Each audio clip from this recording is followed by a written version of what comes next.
Good morning, students. In the last class, we've seen about the OS, that is called operating system, or it is called as system software.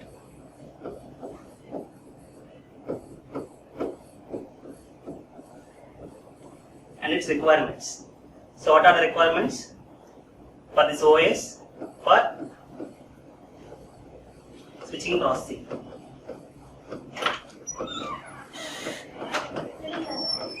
Now, in this class, we will discuss about, based upon these requirements, how to develop this software, that is your system software. Okay, that is called as software production. Based upon the constraints what is studied in the previous class, with the help of those parameters and constraints, now we are going to design this system software. Okay, now, so for designing this system software, we have to follow some basic factors which are used for switching software. The first one is complexity and size of the software. Next one is long working life and real-time operation, reliability and availability, and software production. Now, what is the meaning of complexity? Okay, complexity means, so to design this OS, few of the system engineers work together and write code for 6 to 7 months or 6 to 1 year, which is having a total hundreds of thousands of codes that gives the that shows the complexity and size of the software that I am going to use for OS. That is called complexity. That means that indicates what? The size and the number of lines of codes required for designing this OS. That is for switching software. So here the objective is, we are expecting that this code contains of thousands of lines should work for 30 to 40 years. So to design such a software, we should keep something in mind, that this should have long life. Because today we are launching this software, in the next year itself, it may not be used for upcoming generation, is no use. So that is the reason why we have to design this particular software in such a way that it has to work for 30 to 40 years. So to work for 30 to 40 years, what are the requirements you have to see? That comes under long working life. You can say that the software can work for longer if it follows these constraints. That is, it supports new services.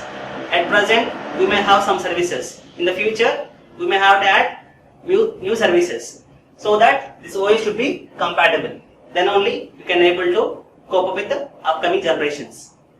Okay, for example, if you take a Windows OS, so we've seen so many generations of these Windows OS, from Windows 98, 2000, Vista, okay, and Windows 7, 8, and Windows 10, and so on. So all are the new versions of this Windows only.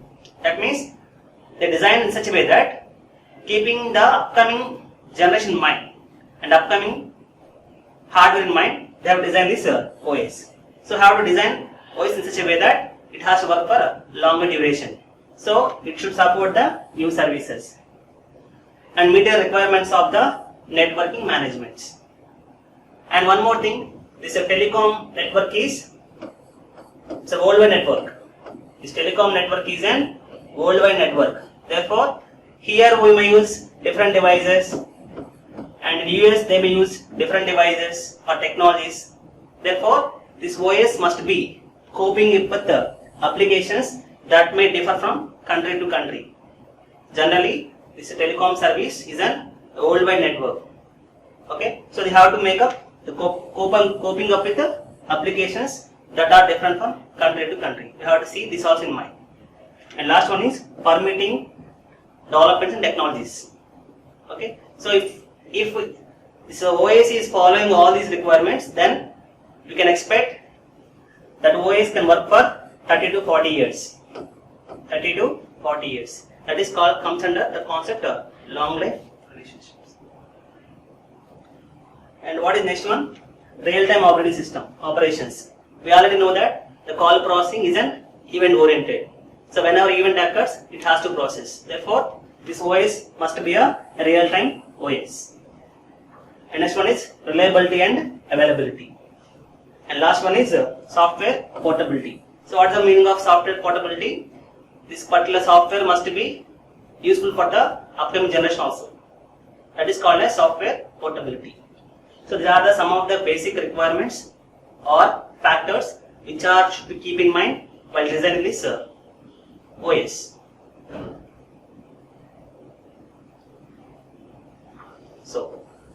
So keeping all these into minds, okay, the problems encountered in the designing of this software is analyzed based upon one special branch of engineering called as software engineering. This is one of the subject for CSE students.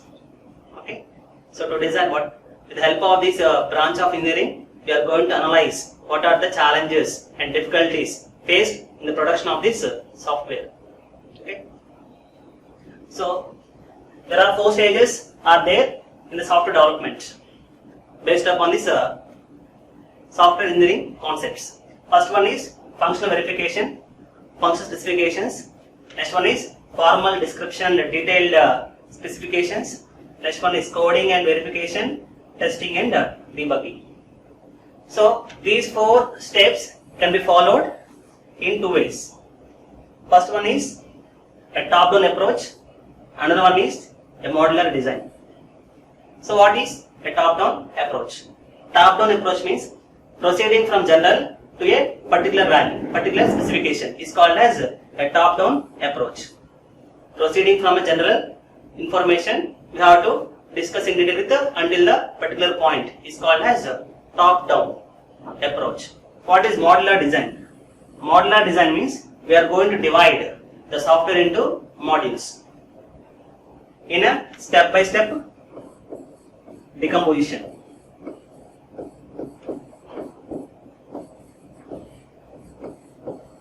So what is the meaning of this? For example, in DICA, we studied some concept called as structural design. My objective is to design one full adder. So to design a full adder, what can I do? I can able to implement one half adder. So to implement half adder, we need some gates, right? So this is called step-by-step decomposition. Or you can say like this. For example, having some system, so which contains some registers, some ALU, registers, ALU, memory. So here we are going to decompose the system into modules: register module, ALU module, and memory modules. So we design these modules separately. After designing, we are going to test it and verify it. Later we are going to join together. Okay, this is called as a modular design. So modular design is very simple because we are not designing a complex circuit. We are decomposing it into a small blocks. So for small blocks, we are going to write the code. After writing the code, it is easy to debug and test small blocks when compared to the complex circuit or complex design. So this is the advantage of using a modular design. Okay, now to perform these steps, I can go for either a top-down approach or a modular design. Now coming to the first one, functional specifications. So what is the meaning of functional specifications? So here we are going to specify the functionalities in a natural language. For example, if any project comes to a company, so what they will do? So they will not straight away start the project or read the code. They are going to prepare some presentation in the formal language to explain the specifications and their outcomes and some advantages and drawbacks and the constraints. That is called as a functional specification. Here they will use some formal language to identify the specifications. That is comes under the functional specifications. Next one is formal description and detailed specifications. So here, with the help of some tools, they are going to analyze the specifications.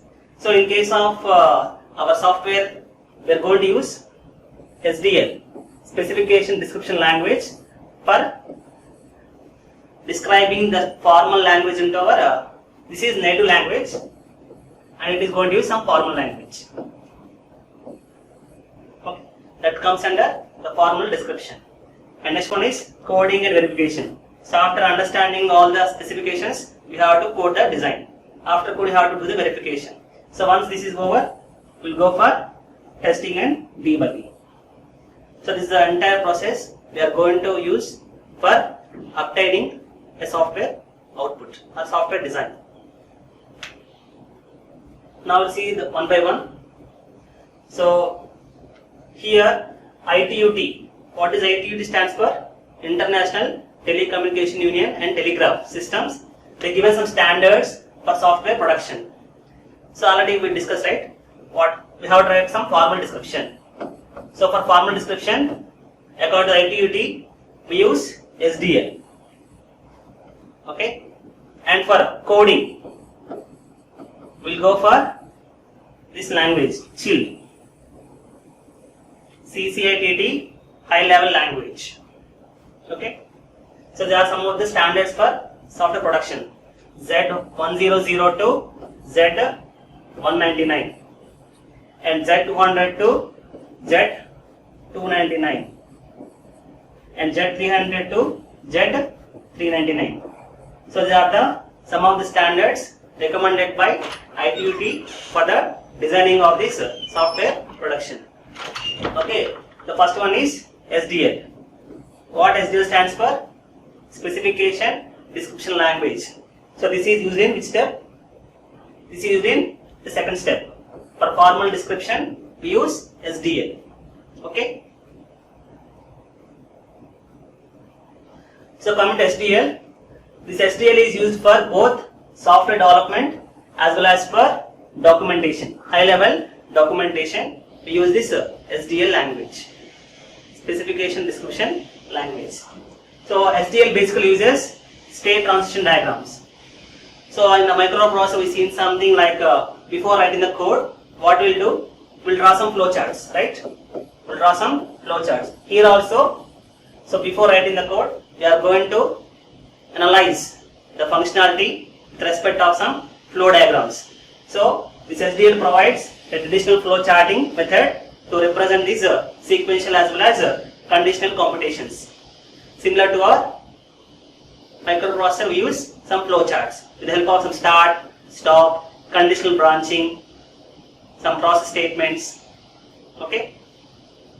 And one more thing is, so each SDL diagram describes a single concurrent process. Now we see some of the symbols which are used for creating these flow diagrams.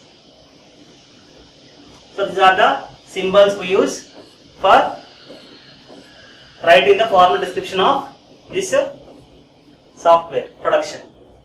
You can see some start, state, test, some procedure calls, and process descriptions and procedure definitions. So with the help of these, we are going to design some flowchart.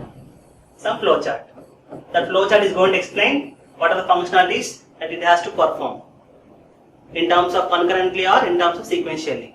Generally, each block is going to perform concurrently. That is what is specified here.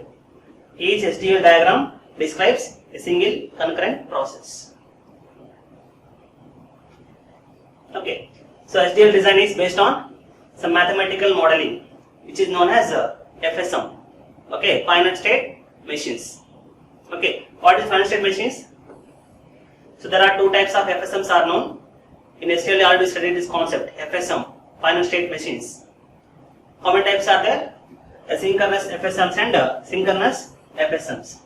So what is the meaning of asynchronous FSMs? Asynchronous means,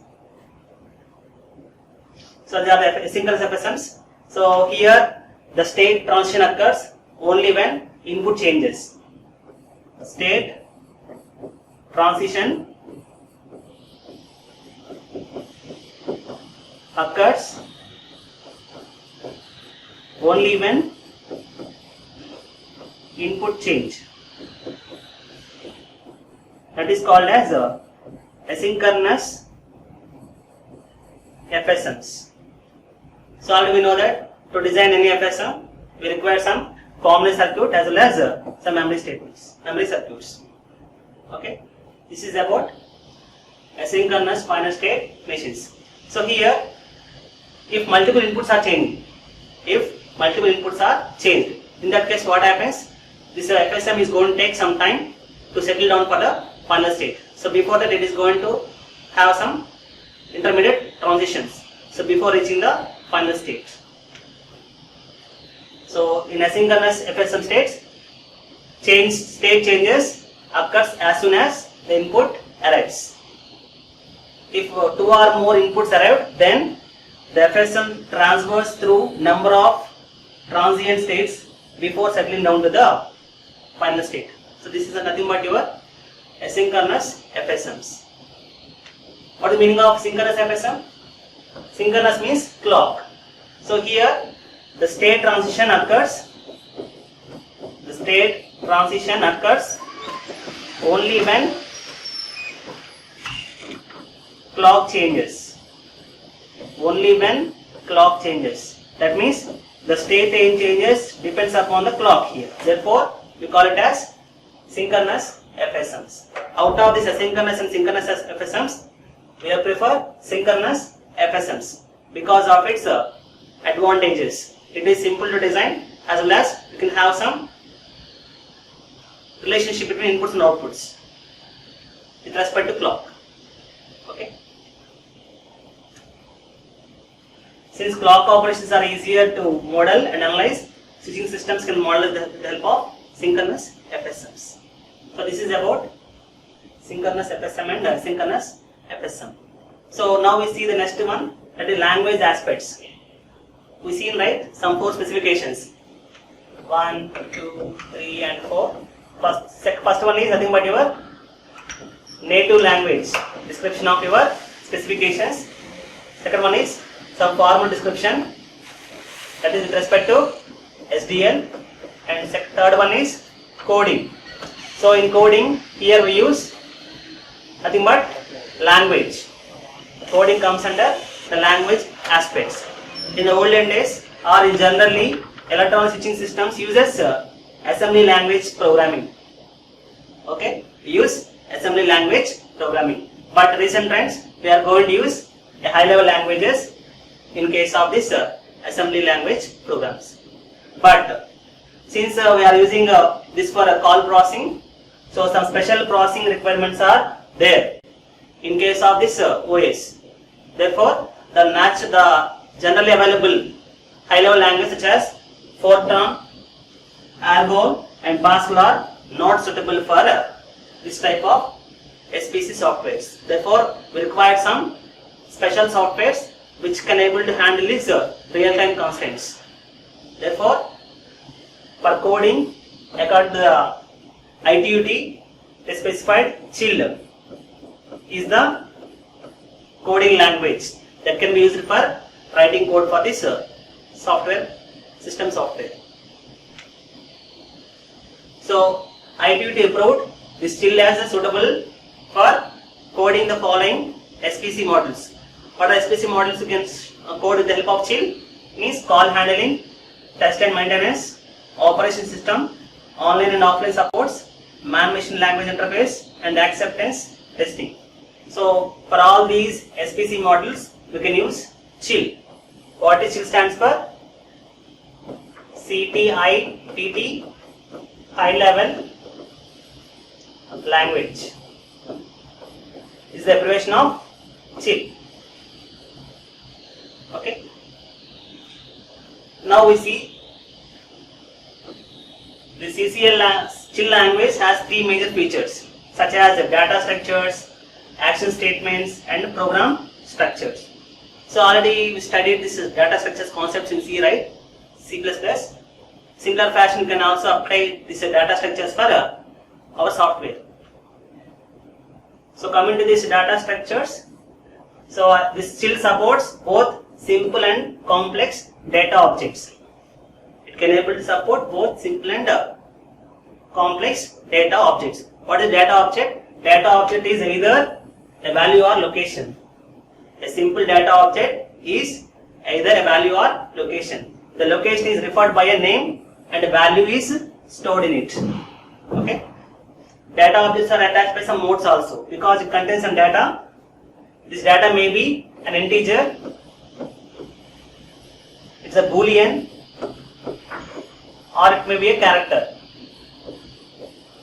Okay. A simple data object is either a value or a location. If it is location means the location is specified by some name. Inside the name it contains some value. That value may be a integer or a boolean or a character. So this comes under mode. This is called as mode of that object. Mode of that simple object we can say. So by grouping these simple objects, we can able to construct one complex object. That means complex data objects are built by aggregating the simple objects. This complex object is also called as a structure. This complex object is also called as a structure. So action statements. So we can use these action statements generally in terms of algorithmic level. Okay, we use these action statements for constituting the algorithmic level. So in general case, what we say algorithms, algorithm is some conditional flows, some concurrent statements. Okay, so we can able to do all these things with the help of these action statements. Okay, so here this still is going to support the assignment procedure calls and built-in routine calls. And one more point here is to control the program flow. Still provides some classical control flows. What are the classical control flows? If statement, case statement, do statement, and calls. What is the use of if? If is for two-way branching. Okay, for example, you can see, right? If condition. If this fails, move here. If this is satisfies, move here. So generally, if is for two-way branching. What is case? Case is for multiple branching. And do for iterations. Performing iterations, we go for do. We use cause for exception handlings. We can use this cause statement for exception handlings.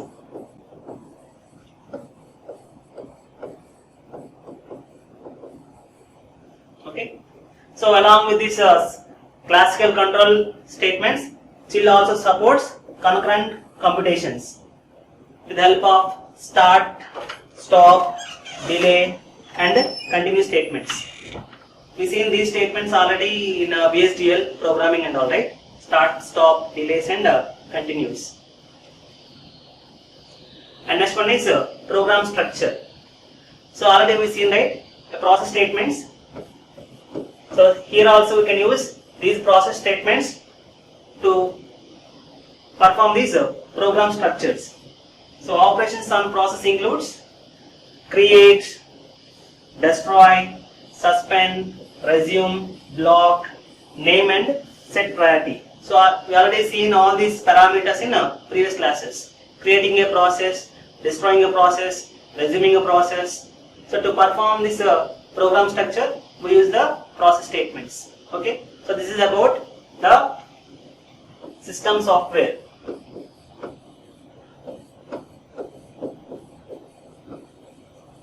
What are requirements and how to design a system software for call processing. In the next class we will discuss about the application software. Thank you.